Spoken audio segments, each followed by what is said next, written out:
ఈరోజు కొత్తపల్లె గ్రామం సీత జగదీష్ రెడ్డి ఇంట్లో ఉన్నాము.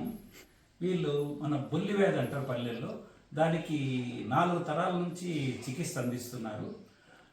ఉదయం పూట అయితే దాదాపు 20 మంది దానికి వస్తుంటారు. ఎక్కడి నుంచి, కర్ణాటక నుంచి, తమిళనాడు నుంచి, హైదరాబాద్ నుంచి, దాదాపు నాకు తెలిసి ఈ 400 కిలోమీటర్లు కూడా నుంచి వస్తూ రోజు వచ్చి వైద్యం తీసుకుంటుంటారు.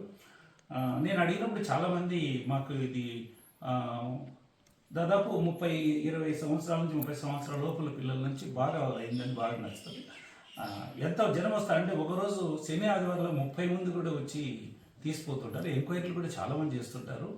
మా ఊరు విశిష్ట వ్యక్తుల్లో ఒక విశిష్టమైన కుటుంబం అంటే 4 తరాల నుంచి వీళ్ళ అబ్బా సుబ్బిరెడ్డి గారు, తర్వాత నరసింహారెడ్డి గారు, తర్వాత వాళ్ళ నాన్నగారు, తర్వాత ఈ అబ్బాయి జగదీష్, తర్వాత పిల్లలు కూడా ఈ వంశపారంగా అబ్బిన ఈ ఆయుర్వేద వైద్యము బొల్లి వ్యాధికి అంటే వాళ్ళు తీసుకునేది ఆ దినుసులకు సంబంధించి మాత్రమే తీసుకుంటారు.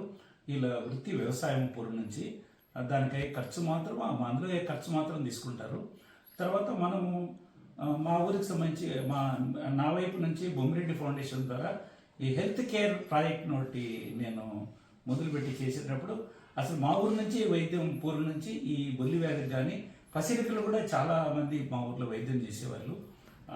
4-5 కాలక్రమేణా అంతరించిపోయింది. కానీ ఈ కార్యక్రమం మాత్రం మా జగదీష్ మాత్రం చాలా ముందుకు వెళ్ళిపోయారు.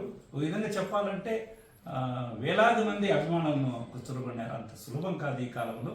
ఎక్కడ చూసినా ఆ పేరు మా ఊరు మరో పేరు కొత్తపల్లి అంటే జగదీష్ రెడ్డి.